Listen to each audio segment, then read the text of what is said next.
Hello दोस्तों, मैं हूं आमिर खान और आज हम देखेंगे ब्लेंडर का बेसिक ट्यूटोरियल। ओके। आज हम इसका इंटरफेस कैसे यूज़ करेंगे और इसमें क्या क्या है सब कुछ समझेंगे। उससे पहले एक ब्लेंडर का शो रील देखेंगे ताकि हमको एक अंडरस्टैंडिंग हो जाए ब्लेंडर से हम क्या कर सकते हैं। ब्लेंडर का official YouTube going to play.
Okay, ये था हमारा ब्लेंडर का शो रील। और आप देख सकते हैं इसमें बहुत सारे वैरायटी के चीज़ें देखें आप। मोशन ग्राफिक्स से लेके 3D एनिमेशन, VFX, सब कुछ मोस्टली बहुत सारे डिफरेंट डिफरेंट वैरायटी से देखे हैं। तो अब हम ब्लेंडर में आएंगे। ये है ब्लेंडर का फर्स्ट ओपनिंग पेज। अगर आप ब्लेंडर इंस्टॉल करेंगे तो ओपन करने में पहला पेज आएगा आपका ये। अगर आपको पता है या नहीं, मुझे नहीं पता। लेकिन ब्लेंडर जो है दूसरे सॉफ्टवेयरों से थोड़ा हटके है, क्योंकि ब्लेंडर टोटली फ्री है फॉर एवर। फ्री है का मतलब ये नहीं कि ये छोटा सॉफ्टवेयर है, कुछ खास नहीं होगा, ऐसे कुछ नहीं है। One of the best 3D animation software and VFX software Blender ही है। अब almost most of the big Hollywood companies के पाइपलाइंस में भी ब्लेंडर आ रहा है और यूज़ भी कर रहे हैं बहुत सारे लोग। और टीवी सीरीज और वेब सीरीज में भी ब्लेंडर बहुत ज़्यादा यूज़ करते हैं। चलिए, ब्लेंडर को हम अब ओपन कर दिए और ये है हमारा ब्लेंडर 2.90.1। ये लेटेस्ट वर्जन है। अगर आप ये जब ट्यूटोरियल देखेंगे मोस्टली इसमें 2.91 भी हो सकता है, 2.91 में ज़्यादा अपडेट्स के साथ। ठीक है, तो वर्जन बदलने से ज़्यादा कुछ नहीं बदलता है, सिर्फ एडिशंस होते हैं ऑप्शंस के। तो 2.8 से 2.9 तक आपका वर्जन्स जो भी हो, उसका ट्यूटोरियल जो देख रहे हैं सब एक है। तो अब हम शुरू करते हैं। यहाँ पे अब हमारा सॉफ्टवेयर खुल चुका है, ब्लेंडर 2.901। अब इसमें जाएंगे हम जनरल। इसमें आप रीसेंट फाइल्स जो अब आप यूज़ कर रहे हैं इसमें ब्लेंडर में, वो सब कुछ आएगा। ये रिलीज नोट्स, डेवलपमेंट फंड, अगर आपके पास थोड़ा सा भी पैसा हो तो आप डेवलपमेंट फंड में ब्लेंडर को हेल्प कर सकते हैं, क्योंकि ये ब्लेंडर बिल्कुल फ्री से चलता है और इससे भी ज़्यादा एम्प्लॉयज़ हैं। तो यहाँ होता है ओपन, मतलब कि जो भी हमारे रीसेंट फाइल्स है तो उसमें ओपन देके हम ये कर सकते हैं। अब हम जाएंगे पहला जनरल। ओके, ये है हमारा डिफ़ॉल्ट ब्लेंडर का व्यू। ओके, अब देख सकते हैं यहाँ पे एक क्यूब है, इसे डिफ़ॉल्ट क्यूब बोलते हैं। और यहाँ पे एक लाइट है और यहाँ पे एक कैमरा। ये एक डिफ़ॉल्ट सीन है। ओके, ब्लेंडर में ये आप जब भी ओपन करेंगे ये स्क्रीन ही आएगा आपको। अगर आपको चेंज करना हो तो यहाँ पे जाके हम प्रेफरेंस में जाके बदला सकते हैं। ठीक है, आपके लिए ये सब कुछ सेलेक्ट करता हूँ मैं, ये दबा के डिलीट कर देता हूँ। अगर आपको यहाँ पे बटन्स जो भी दबाता हूँ वो दिखना है तो इसमें मैं स्क्रीन कास्ट की डाल दूंगा। ये नेक्स्ट ट्यूटोरियल में स्क्रीन कास्ट की ऑन कर दूंगा। अब के लिए सिर्फ इंटरफेस सीखना है। तो पहला अब आएंगे हम आप अब देख सकते हैं ये है 3D स्पेस। ये रेड जो लाइन जा रहा है वो एक्स स्पेस है, जो ग्रीन लाइन जा रहा है वो वाई स्पेस है। एक्स और वाई क्या होता है वो भी मैं बताता हूँ। पहले मैं ये आपको देखने के लिए नहीं है, सिर्फ मैं बताता हूँ एग्जाम्पल के लिए एक्स और वाई क्या होता है, मैं इंटरफेस के लिए बता देता हूँ। आप देख सकते हैं इसमें लेफ्ट क्लिक करके आप मूव करेंगे तो ये सिर्फ सिलेक्शंस आता है, ये मूव नहीं होता है। अगर आपको ये मूव करना हो, मतलब रोटेट करना हो, तो माउस का जो स्क्रॉल स्क्रॉल बटन है उसको दबाएंगे और ड्रैग करेंगे तो हम इसमें मूव कर सकते हैं, अप और डाउन, लेफ्ट और राइट, जो भी एक्सिस में आपको चाहिए वो कर सकते हैं। ठीक है। अब एक्स और वाई एक्सिस क्या होता है मैं बताता हूं। अगर आपको ऑलरेडी पता है तो नो प्रॉब्लम, जिसको भी नहीं पता हो तो अब वो सीख लीजिए। अब देख सकते हैं एक्स ये रेड लाइन है लेफ्ट और राइट जाने के लिए, वाई बैक और फ्रंट आने के लिए। मैं इसको अब वाई एक्सिस में इसको सेलेक्ट करके वाई एक्सिस में मूव करूंगा तो आप देख सकते हैं ये ऐसे मूव होता है, और मैं जब इसको एक्स एक्सिस में मूव करूंगा तो ऐसे मूव होगा। ठीक है, ये है बेसिक 2 एक्सिस।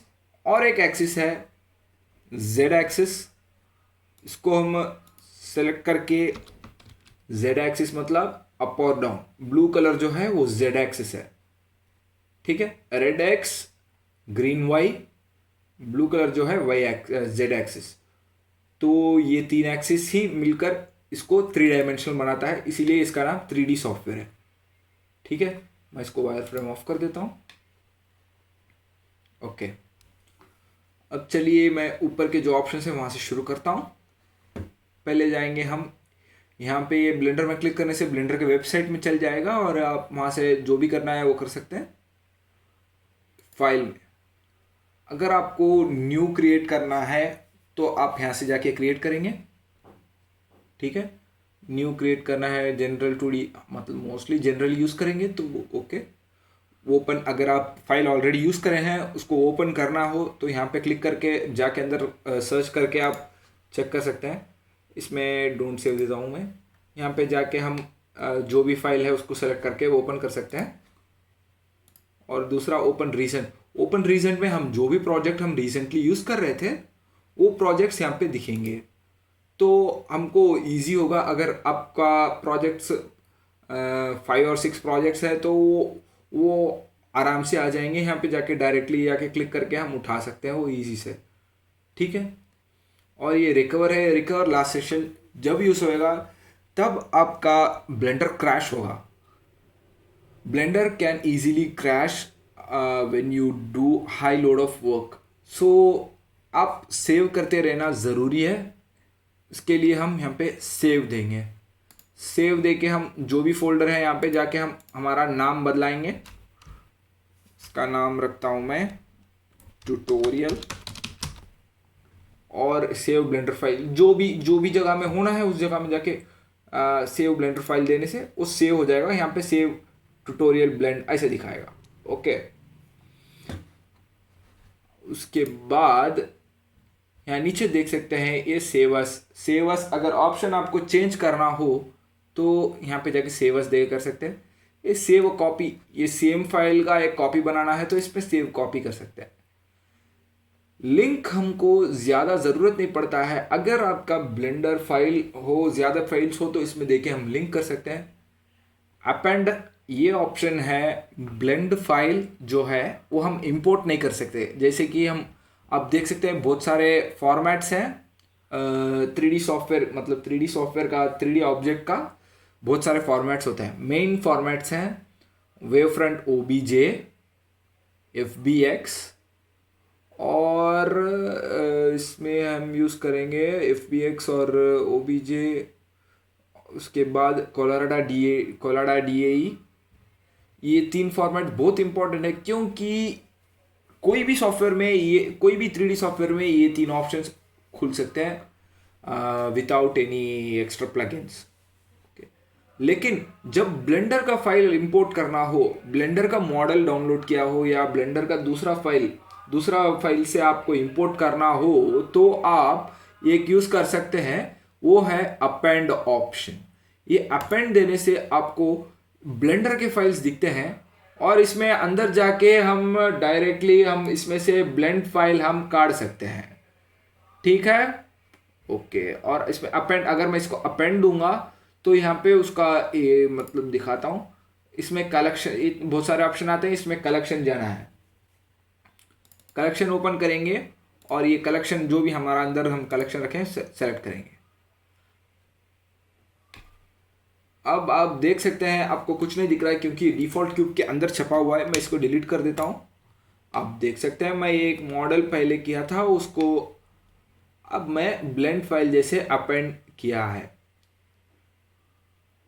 ठीक है, इसका हम टेक्सचर भी हम चेक कर सकते हैं।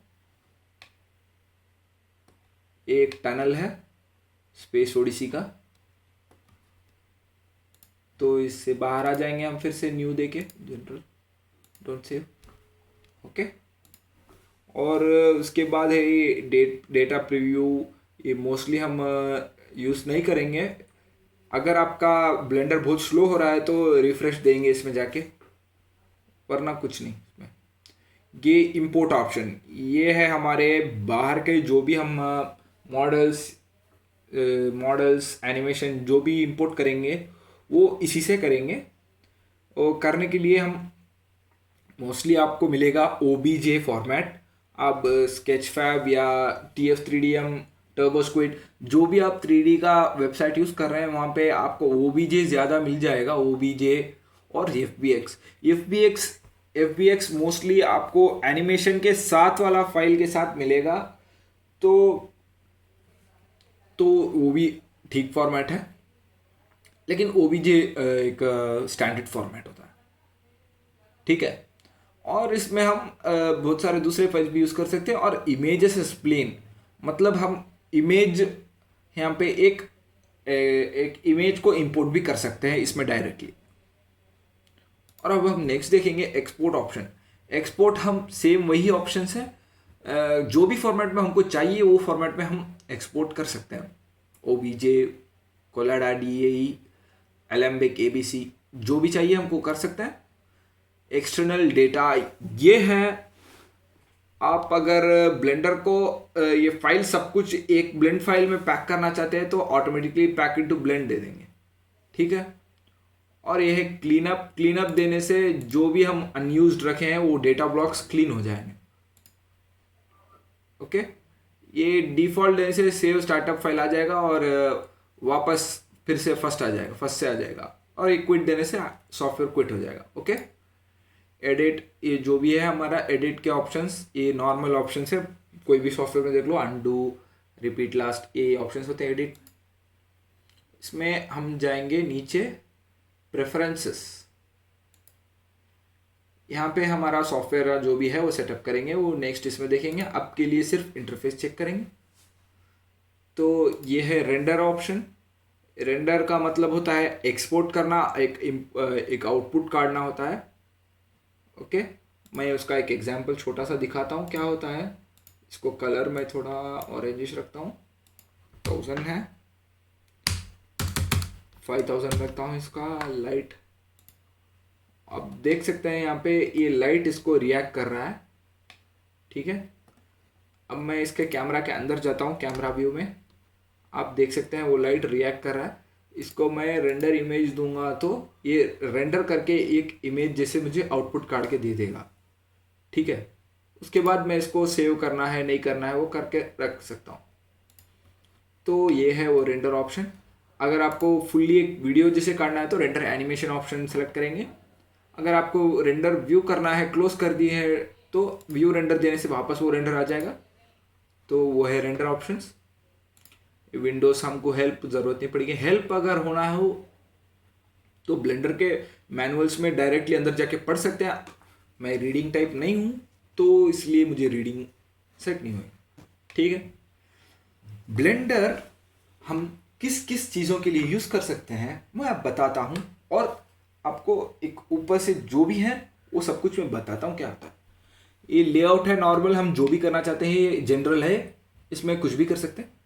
नेक्स्ट होता है मॉडलिंग। हम ब्लेंडर में मॉडलिंग कर सकते हैं और साथ ही साथ without any third party plugin हम स्कल्पटिंग भी कर सकते हैं। स्कल्पटिंग का मतलब ये होता है जैसे कि जी ब्रश, अगर जी ब्रश के बारे में आप जानते हो तो आपको स्कल्पटिंग के बारे में पता होता है। स्कल्पटिंग स्टैचू स्कल्प्ट करते हैं ना, जैसे वैसे ही सॉफ्टवेयर में स्कल्पटिंग करते हैं, तो वो भी हम कर सकते हैं इसमें ब्लेंडर में। वो भी बहुत सारे अच्छे टूल्स हैं इसमें। क्लॉथ टूल भी है ज़्यादातर, अब आया है न्यू अपडेट। तो आप इसमें क्या क्या कर सकते हैं वो मैं बता रहा हूँ अब। स्कल्पटिंग और नेक्स्ट यूवी एडिटिंग। यूवी क्या होता है मैं बताता हूँ। ये एक form of texture coordinating, okay. और टेक्सचर पेंट, आप डायरेक्टली यहाँ पे क्या करना है वो यहाँ पे पेंट करके यहाँ ये कर सकते हैं, ओके। और दूसरा है शेडिंग। शेडिंग में हम इसको टेक्सचर दे सकते हैं, जो भी करना है वो कर सकते हैं। इसको सेलेक्ट करेंगे, इसको मेटालिक करेंगे, रफनेस कम करेंगे और शाइनिंग मटेरियल बना दी। ये है टेक्सचरिंग, उसको शेडिंग ऑप्शन में मिल जाएगा। और एनिमेशन, अगर आप एनिमेट कर रहे हैं तो एनिमेशन विंडो यूज़ कर सकते हैं। रेंडरिंग आप डायरेक्टली वो ऊपर जाके रेंडर करते हैं ना, वो वही फॉर्मेट है। ये कंपोजिटिंग, अगर आपको जब इसमें रेंडर सब कुछ करते हैं उसके बाद कुछ कलर करेक्शन करना हो, क्या कुछ करना हो तो इसमें कर सकते हैं। और अगर आपको ये पाइथन आपको पता है तो आप इसमें पाइथन स्क्रिप्टिंग भी कर सकते हैं और आपको बहुत आसान हो जाएगा अगर पाइथन आपको पता है। मेरे को पाइथन से कुछ भी नहीं मिलना जुलना, ठीक है, वो है जनरल में। नेक्स्ट है 2D एनिमेशन। 2D एनिमेशन, अब मैं अगर इसमें जाके जनरल न्यू जाके खोलता हूँ 2D एनिमेशन, इसको डोंट सेव भाई, ओके। अब ये 2D एनिमेशन का एक विंडो खुल गया है। इसमें मैं 2D एनिमेशन भी कर सकता हूँ, ठीक है। हम फ्रेम बाय फ्रेम जैसे कि इसमें करते हैं, मतलब फ्लैश में अगर फ्लैश आप यूज़ करे हैं तो आपको पता होगा कि फ्रेम बाय फ्रेम क्या होता है एनिमेशन। ये मैं रफली माउस से छुड़ा रहा हूँ, अगर आपके पास पेन टैब हो तो ठीक होगा। अब देख सकते हैं ये फ्लिप बुक जैसे कर रहा हूँ मैं। अगर आप ठीक से करेंगे तो ये 250 फ्रेम्स में एक आप नॉर्मल एनिमेशन कर सकते हैं, कि इसमें फुल कैनवस है, आप ड्राइंग के लिए यूज़ कर सकते हैं। और करके उसके बाद हम कंपोजिटिंग इसमें भी कर सकते हैं। फिर से जाऊंगा न्यू। स्कल्पटिंग नहीं चाहिए मुझे, नहीं चाहिए स्कल्पटिंग, तो मैंने दिखा दिया। और ये है वीडियो एडिटिंग। हम इसमें डायरेक्टली फुटेजेस को लेके आके हम इधर एडिट कर सकते हैं। Blender A to Z everything in one software है, वो भी 190 MB के अंदर। कोई भी software 3D software mainly 1 GB के नीचे नहीं होता है।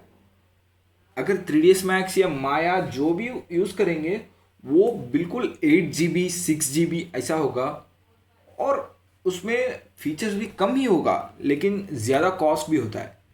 लेकिन ब्लेंडर ज़ीरो कॉस्ट और एकदम फुल्ली कंटेंट भर के है, तो हम बहुत चीज़ यूज़ कर सकते हैं। और सिर्फ ब्लेंडर रख के ही हम एक production from filming, editing, VFX, colour correction सब कुछ भी कर सकते हैं। लेकिन हम ऑलमोस्ट सिर्फ VFX और 3D एनिमेशन और स्कल्पटिंग ये चीज़ के लिए यूज़ करेंगे।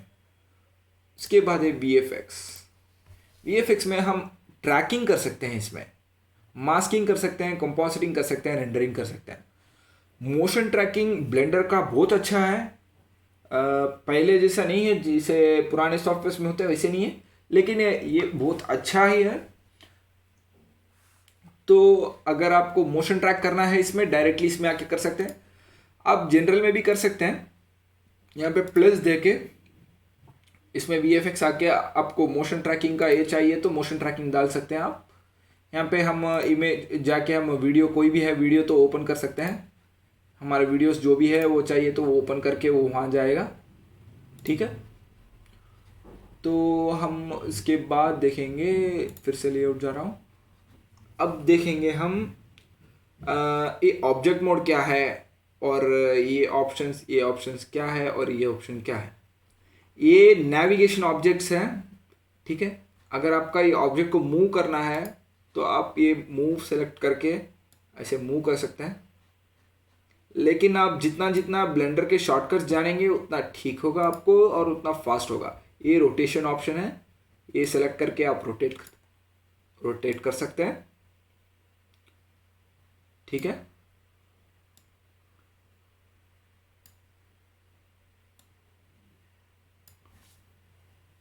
और ये है स्केलिंग ऑप्शन। स्केल मतलब साइज बड़ा करना। मैं यूज़ कर रहा हूँ यहाँ पे ग्रीन मतलब वाई एक्सिस, मैं रेड यूज़ करूँगा एक्स एक्सिस, तो एक्स एक्सिस में बढ़ेगा। और ये ब्लू है जेड एक्सिस, इसमें बढ़ाऊंगा तो जेड एक्सिस में बड़ा होगा, ठीक है। और ये है ट्रांसफॉर्म टूल, सब कुछ इसमें मिल के आता है। इसमें रोटेशन है, स्केल है और मूवमेंट भी है। आप देख सकते हैं इसमें रोटेशन, स्केलिंग। अब इसको मैं रोटेट भी करूँगा। ये है ट्रांसफॉर्म टूल। और इसके बाद हम इसको नॉर्मली सेलेक्ट बॉक्स में नॉर्मली कर देंगे। और ये है इधर ऊपर ऑप्शन में क्लिक करने से आपको ढेर सारे ऑप्शन आते हैं। पहले हम देखेंगे सिर्फ ऑब्जेक्ट मोड। ऑब्जेक्ट मोड ये है कि एक सिंगल ऑब्जेक्ट है ये, वो उसे ऑब्जेक्ट मोड कहते हैं।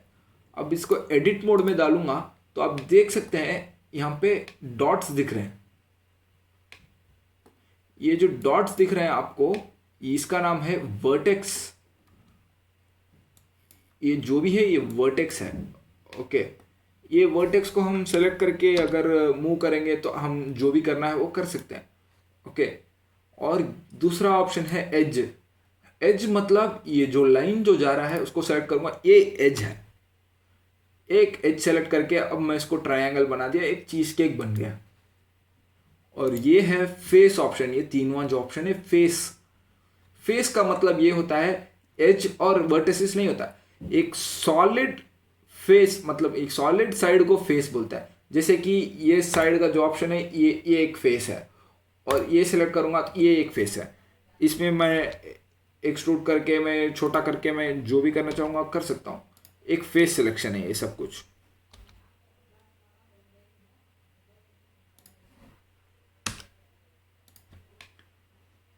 ठीक है। तो वो है ये तीन ऑप्शंस। और अब हम देखेंगे इसमें हम क्या क्या कर सकते हैं। लेकिन अब फिलवक्त के लिए इतना काफ़ी है, ठीक है। अब मैं इसमें ऊपर के जो मोड्स है वो दिखाता हूँ क्या होता है। यहाँ पे राइट में ये लाइन से ऑब्जेक्ट्स है, ये सर्कल जो मून जैसे हैं, इसको मैं फिर से एडिट मोड से ऑब्जेक्ट मोड आ जाता हूँ। अगर आप टैब दबाएंगे, टैब बटन, अब एडिट मोड आ सकते हैं, फिर से टैब दबाने से ऑब्जेक्ट मोड, ठीक है। ये है अनोट, इससे हम लिख सकते हैं जो भी हमको लिखना चाहिए 3D में, जो भी लिखना है ऐसे करके, हैंड राइटिंग बनाना है वो कर सकते हैं, ठीक है। अब इसको मैं कंट्रोल Z दे देता हूँ। अब इसमें ये सॉलिड मोड में है, व्यू पोर्ट शेडिंग। ये जो ऑप्शन है इसका नाम व्यू पोर्ट शेडिंग है। अगर आपको ये कैमरा नहीं दिखना है, ये लाइंस जो भी है वो कुछ नहीं दिखना है, सिर्फ मुझे ऑब्जेक्ट दिखना है, ऐसा चाह रहे हैं, तो यहाँ पे ये शो ओवरलेस ऑप्शन है, इसमें ऑफ करने से वो चल जाएगा। बहुत सारे बार आप देख सकते हैं कि कहाँ पे गया मेरा लाइन, ये पे कहाँ पे गया, कहाँ पे गया। अब बहुत सारे बार टेंशन हो सकता है, उसके लिए आप फिर से यहाँ एक बार आके यहाँ चेक कर सकते हैं, शो ओवरलेस आने से वापस आ जाएगा, ओके। ये है हम सॉलिड व्यू मोड में। ये वाइट कलर जो है ये सॉलिड व्यू मोड है। लेफ्ट में है उसके जो ये वायर फ्रेम है। अब इस ये मोड यूज करके आप ज़्यादातर आपका सिस्टम में पावर कंज्यूम कम करेंगे, और इससे आपको आपका वर्क फ्लो बहुत फास्ट होगा, ठीक है। तो अब उसके बाद देखेंगे दूसरा मोड है, ये एक्सरे मोड है। अगर अगर आप एक्सरे मोड नहीं दबाएंगे तो इसके अंदर जो दिख रहा है वो नहीं आएगा। एक्सरे मोड जब यूज़ करते हैं आपको जब ये पूरा सब सेलेक्ट करना है, वो हम आखिर जाने जाने सीखेंगे। मतलब ये सिर्फ इंटरफेस है, तो इंटरफेस में ये कुछ हम ज़्यादा घुसने की ज़रूरत नहीं है। अब नेक्स्ट जाएंगे हम व्यू पोर्ट शेडिंग में, मटेरियल प्रीव्यू। ये दबाने से आपका मटेरियल को प्रीव्यू कर सकते हैं। इस सॉलिड से इससे क्या डिफरेंस है आप पूछ सकते हैं। इसमें हम टेक्सचर कुछ भी नहीं दिए हैं आपके लिए। मैं एक छोटा सा एक बेसिक टेक्सचर डाल देता हूँ इसमें। ये बनाए हम मेटालिक बनाएंगे और रफनेस कम करेंगे। अब देख सकते हैं ये एक नॉर्मल ये है, मतलब गोल्ड मटेरियल बनाया है। ये है हमारा सॉलिड व्यू, उसमें सिर्फ ग्रे कलर दिखेगा, उसमें जो भी हम टेक्सचर डालेंगे वो कुछ भी नहीं दिखेगा। और ये है शेडिंग प्रीव्यू। इसमें हम देख सकते हैं कि हमारा टेक्सचर्स देख सकते हैं हम, और इसमें ऑलरेडी कुछ रिफ्लेक्शंस भी आ रहे हैं। और नेक्स्ट है ये रेंडर प्रीव्यू है। ये इसमें क्लिक करने से हमको जो भी हम सीन में आएगा लास्ट में वो दिखेगा। ये लाइट यहाँ पे है, उसके लिए वो फ्लिकर हो रहा है। अगर इसके अंदर रखूंगा तो रूम जैसे बन जाएगा, ऊपर रखूंगा तो बाहर जैसे हो जाएगा। ठीक है, एक बल्ब जैसे बन गया है वहां पे। ये है टेक्सचर मोड। यही मोड आपको फाइनली व्यू में आएगा। ओके, और यहां पे आप देख सकते हैं सीन कलेक्शन बोल के। ये जो भी अंदर है वो सब कुछ एक कलेक्शन बना के, कैमरा और क्यूब और वो लाइट सब कुछ एक कलेक्शन में है यहाँ पे। अगर आपको न्यू बनाना है कलेक्शन तो आप बना सकते हैं राइट क्लिक करके। ठीक है, यहाँ पे आप जो भी क्रिएट करेंगे वो सब कुछ यहाँ पे आएगा। मैं एक प्लेन क्रिएट करता हूँ, मूव करके यहाँ रखता हूँ। ठीक है, आप देख सकते हैं यहाँ पे प्लेन आ गया है। और फिर से एक न्यू दे रहा हूँ मैं, न्यू बना के आइकोस्फीयर बना रहा हूँ। आइकोस्फीयर भी आ गया है यहाँ पे। तो देख सकते हैं हम जो भी करेंगे वो यहाँ पे एक एक्स्ट्रा आ जाएगा, मतलब वही हमारा लेयर्स है। अगर आपको ये डिलीट करना हो या आई शट ऑफ करना हो तो ये दबा के शट ऑफ कर सकते हैं। यहाँ पे आई दबा के शट ऑफ कर सकते हैं ये प्लेन और ये, लेकिन ये रेंडर में दिखेंगे even if you shut the eyes. तो हम इसको अब सेलेक्ट करेंगे, लाइट को नहीं सेलेक्ट करेंगे, सेलेक्ट करके एक्स दबा के डिलीट कर देंगे। और उसके बाद आएंगे हम ये ऑप्शंस में। यहाँ पे हमको बहुत सारे ऑप्शंस मिलेंगे और मे बी ओवरवेलमिंग होगा, बहुत सारे कन्फ्यूजन होगा। मेरे को भी लगा था एक 2-3 महीने तो लगा था मुझे, क्योंकि मैं सेल्फ टॉट हूँ। मेरे को ट्यूटोरियल्स इससे नहीं सीखा था, उसके बाद ही सीखने शुरू किया था। तो पहले जब ब्लेंडर का ट्यूटोरियल्स भी नहीं होते थे तब से शुरू किया था।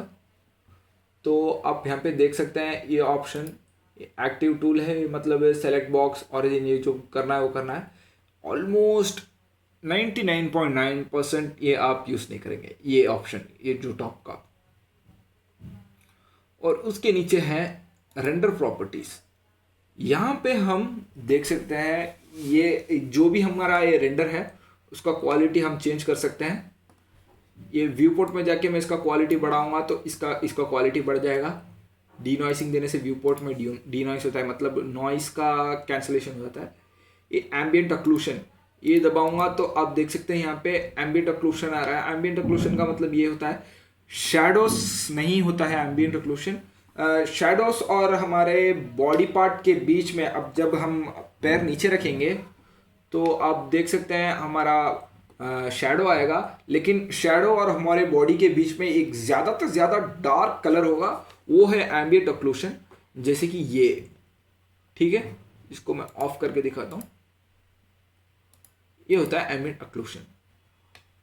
और अब हम इसमें दबाएंगे ब्लूम। ब्लूम दबाने से लाइट का सॉफ्टनेस बढ़ जाता है, जहाँ भी रिफ्लेक्शन होगा वहाँ से हमको ज़्यादा सॉफ्टनेस मिल जाएगा। स्क्रीन स्पेस, ये सब कुछ, ये ऑप्शन सब कुछ हम यूज़ करेंगे जब हम मेटालिक ऑब्जेक्ट सब यूज़ कर रहे हैं तब यूज़ करेंगे। तो इसमें बहुत सारे चीज़ हैं। ओके। और ये होता है हमारा रेंडर इंजन। रेंडर इंजन हमारा ईवी में है। EV render engine real time render engine है, मतलब हम डायरेक्टली रेंडर प्रीव्यू में हम मूव करके देख सकते हैं, एनिमेट करके देख सकते हैं, जो भी करना है वो कर सकते हैं। ओके, नेक्स्ट जाएंगे हम साइकिल्स में। साइकिल्स क्या होता है बताता हूँ। ईवी है रियल टाइम इंजन, और ये एक्यूरेट नहीं है, लेकिन ये सिर्फ एक आर्टिफिशियल इंटेलिजेंट रेंडर इंजन है, लेकिन साइकिल्स वैसे नहीं है। अगर मैं साइकिल्स खोलूंगा और उसको मैं सीपीयू से जीपीयू बदला देता हूं, अब देख सकते हैं ये रियल टाइम में प्रीव्यू नहीं हो रहा है, लेकिन अब देख सकते हैं यहां पे ये ज्यादा रियलिस्टिक लाइटिंग एनवायरनमेंट दे रहा है हमको। अब मैं इसको बाहर काट दूंगा तो आप देख सकते हैं ये ज्यादा रियलिस्टिक है। आपको अच्छा नहीं लगेगा लेकिन ये फिल वक्त के लिए, क्योंकि आपको लगता है कि यहाँ पे नॉइस क्यों आ रहा है, ये क्यों हो रहा है, वो क्यों हो रहा है, क्योंकि वो लोड होने के लिए टाइम होता है। ठीक है, आप यहाँ पे मैं एक न्यू सन क्रिएट करता हूँ। ये कैसे करना है मैं सब कुछ सिखाता हूँ, आपके लिए देख लीजिए।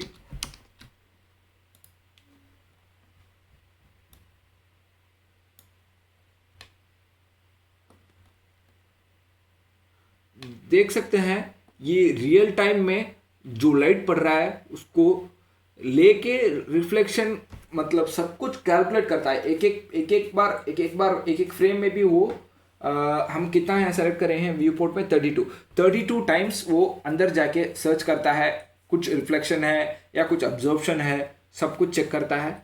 वो करने से आपको एक्यूरेट रिजल्ट मिलता है। ठीक है, साइकिल से मैं ईवी बदलाऊंगा तो अब देख सकते हैं उसमें आ रहा है शैडो, लेकिन ये रियल शैडो होगा आपको नो आइडिया। अगर आपको टाइम सेव करना है तो ईवी यूज कर सकते हैं, लेकिन ईवी बहुत रियलिस्टिक नहीं होता है। तो अब हो गया है हमारा ईवी और साइकिल्स।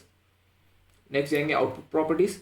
अगर आपका रेजोल्यूशन चेंज करना है वीडियो का तो यहाँ पे करेंगे, और इसका एस्पेक्ट रेशियो जो भी करना है। फ्रेम हमको जहाँ से स्टार्ट करना है वो यहाँ पे टाइप कर सकते हैं। एंड 250 फ्रेम्स में लिखा है, आप यहाँ टाइप करके 300 कर सकते हैं या 50 कर सकते हैं। जितना करेंगे यहाँ पे कम हो जाएगा। ये है फ्रेम्स। ओके, कितने फ्रेम्स पर सेकंड में आप वीडियो शूट कर रहे हैं। आप अगर 60 फ्रेम्स में शूट कर रहे हैं तो 60 यूज़ कर सकते हैं, 59.94 या 29.97 नॉर्मली मोबाइल वीडियो ये होता है, और 24 अगर फिल्म कैमरा हो या 23.98 DSLR कैमरा। ठीक है, यहाँ पे आउटपुट ऑप्शन है, यहाँ पे क्लिक करने से जहाँ पे हमको आउटपुट चाहिए वहाँ सेलेक्ट करके ओके दे सकते हैं। यहाँ है फाइल फॉर्मेट।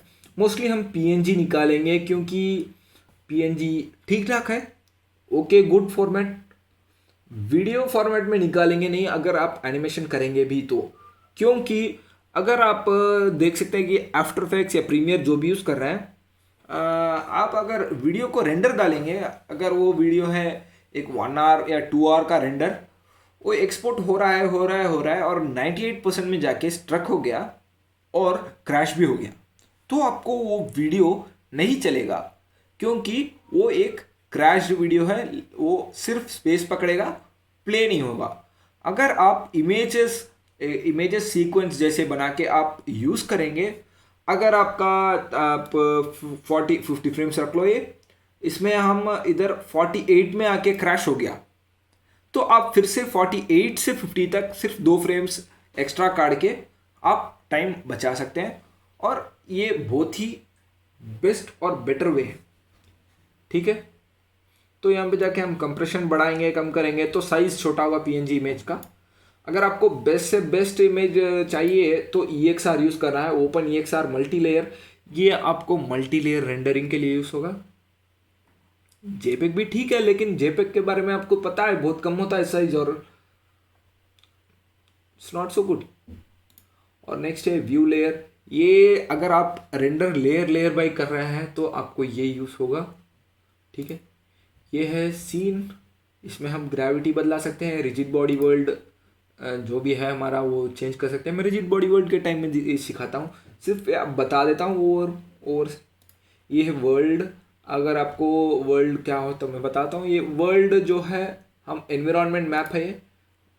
मैं एक चुपके स्काई टेक्सचर डाल के दिखाता हूँ। Nishita sky texture हॉसैक।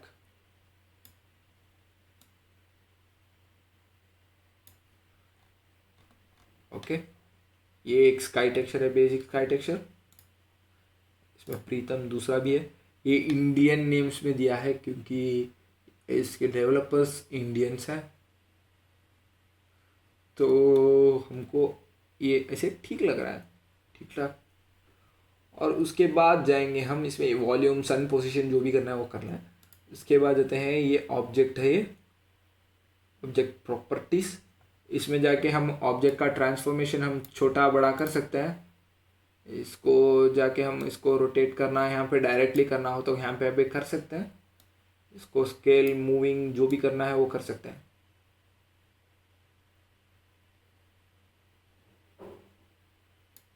ठीक है, इसमें कलेक्शंस, विजिबिलिटी, जो भी कुछ करना है वो मैं बाद में बताता हूँ। नेक्स्ट जाते हैं मॉडिफायर। मॉडिफायर का मतलब इसमें बहुत सारे इनबिल्ट एड-ऑन्स प्लगइन्स है। ये हमारे ब्लेंडर यूसेज को थोड़ा इजी और आसान कर देता है। दोनों एक ही है ना? ओह गॉड, ओके। चलिए, तो अब मैं इसमें एक बेसिक दिखाता हूँ। जैसे कि अरे अरे होता है, एक चीज़ को मल्टीप्लाई करना। एक एक बार डुप्लीकेट कर सकते हैं, लेकिन आप अगर आपको 1000 चाहिए तो 1000 बार डुप्लीकेट नहीं कर सकते। तो उसके लिए हम अरे यूज़ करेंगे। बेवल होता है सॉफ्ट करने के लिए एजेस को, बूलियन होता है कट करने के लिए, और ऐसे ही बहुत सारे हैं। जब हमको यूज़ आएगा वो सीखेंगे, क्योंकि अगर आप इंफॉर्मेशन डंप करेंगे सर में तो आपको वो डाइजेस्ट करने में तकलीफ होगा। अगर आपको कुछ ज़रूरत है तो वो सीखने में आपको बहुत सारे बेनिफिट्स हैं। तो अब के लिए सिर्फ मैं एक ऑप्शंस जैसे दिखाता हूँ। ये एक बार मैं अरे मॉडिफायर क्या होता है वो दिखा देता हूँ, और उसके बाद हम जाएंगे दूसरे के लिए, दूसरे ऑप्शन में। आप देख सकते हैं यहाँ पे एक डुप्लीकेट बन चुका है इसका मैं काउंट बढ़ाऊंगा तो आप देख सकते हैं ये रोटेट हो रहा है, मतलब मल्टीप्लाई हो रहा है।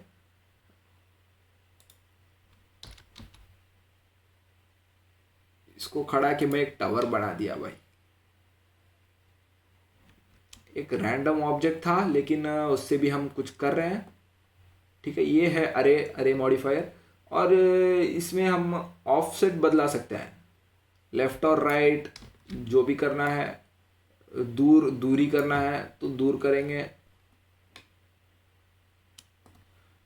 अगर आपको ब्लेंडर में ये हो रहा है, मतलब दूर जा रहा है और एम्प्टी में नहीं दिख रहा है, तो यहाँ जाके एन दबाने से ये ऑप्शन आ जाएगा, N for Natalie Dormer. Okay, view end में जाके यहाँ 20,000 लगा देंगे। अगर तभी भी नहीं दिखा तो उससे ज़्यादा भी डाल देना, कोई बात नहीं, क्योंकि अब इतना दूर तक डिस्टेंस दिख रहा है। ठीक है, अब देख सकते हैं ये बहुत सारे मल्टीप्लिकेशन हो चुके हैं। तो यही काम है मॉडिफायर्स का, और मेनली अरे मॉडिफायर। अब इसको मैं क्लोज कर देता हूँ क्योंकि मुझे ज़रूरत नहीं है। अब उसके बाद जाएंगे ये पार्टिकल वर्ल्ड। ये हम पार्टिकल प्रॉपर्टीज़ हैं। अगर यहाँ पे हम क्लिक करेंगे तो पार्टिकल्स का ये आ जाएगा, ऑप्शंस आ जाएगा। और नेक्स्ट है फिजिक्स सिमुलेशन। यहाँ पे हम फिजिक्स सिमुलेशन के लिए अब एक बेसिक दिखाता है। ये फोर्स फील्ड है, मतलब फोर्स फील्ड में हवा या पुलिंग, जो भी है ऑप्शंस वो सब कुछ आते हैं। और इसमें कोलेशन का मतलब होता है वो क्लॉथ से कोलाइड होने के लिए। एक क्लॉथ है ऑप्शन, क्लॉथ सिमुलेशन में क्लॉथ बना सकते हैं। डायनेमिक पेंट फॉर वेव्स और पडल्स बनाने के लिए। सॉफ्ट बॉडी जैसे कि बॉल या रबर, जो भी बनाना है वो कर सकते हैं। फ्लूइड वाटर सिमुलेशन के लिए। रिजिड बॉडी सॉलिड सिमुलेशन के लिए, जैसे कि सॉलिड ऑब्जेक्ट, वुड, मेटल, जो भी है वो solid object. Rigid body constraints जो होता है वो सॉलिड ऑब्जेक्ट्स का जो रिजिड बॉडी करते हैं उससे कनेक्ट करता है। फ्लिप फ्लूइड अगर आप ये डाउनलोड करें हैं तो आपको वो मिलेगा, ठीक है, वो भी वाटर सिमुलेशन के लिए। अब आपके लिए अब ये बस है। और अब हम जाएंगे नीचे, ये है कंस्ट्रेंट्स ऑब्जेक्ट जो देखा था हम, वो कंस्ट्रेंट करने के लिए। और ये है वर्टेक्स ऑप्शन, इसमें अगर हम इसको राइट क्लिक करके सेलेक्ट करके शेड स्मूथ देंगे तो आप देख सकते हैं कि ये स्मूथ हो चुका है, लेकिन ये उतना ठीक नहीं लग रहा है, यहाँ पे एडजस्ट तो ठीक नहीं है। तो ये वर्टेक्स ऑप्शन सेलेक्ट करके यहाँ पे नॉर्मल्स में आएंगे और ऑटो स्मूथ देंगे, तो ये स्मूथ का स्मूथ भी हो गया और एडजस्ट स्ट्रेट का स्ट्रेट भी हो गया। तो ये इधर हम बहुत सारे यूज़ करेंगे वर्टेक्स ग्रुप बना के, लेकिन अब के लिए इतना नहीं, क्या भी। और यहाँ पे आएंगे मटेरियल प्रॉपर्टीज़, ये है हमारा टेक्सचर का प्रॉपर्टीज़। यहाँ पे अगर आप पहला पहला खोल रहे हैं तो ऐसे आएगा ऑप्शन, तो जो भी ऑब्जेक्ट को सेलेक्ट करके हम इसमें प्लस या न्यू देंगे, प्लस देने से एक नवा एक स्लॉट खुल जाता है और उसके साथ न्यू देंगे तो मटेरियल आ जाएगा। यहाँ पे मटेरियल में आप बेस की कलर कौन सा भी दे सकते हैं, ठीक है। इसको डार्क ब्लैक करना हो तो यहाँ पे जाके नीचे कर देंगे, ब्लैक हो जाएगा, ठीक है। और इसको मेटालिक करना हो तो मेटालिक बना सकते हैं, रफनेस कम करने से शाइनिंग बढ़ जाता है उसका। अब ये ग्लास, ब्लैक ग्लास बन गया है ये, ठीक। तो इसमें बहुत सारे ऑप्शंस हैं, हम वो आपके लिए नहीं देखेंगे।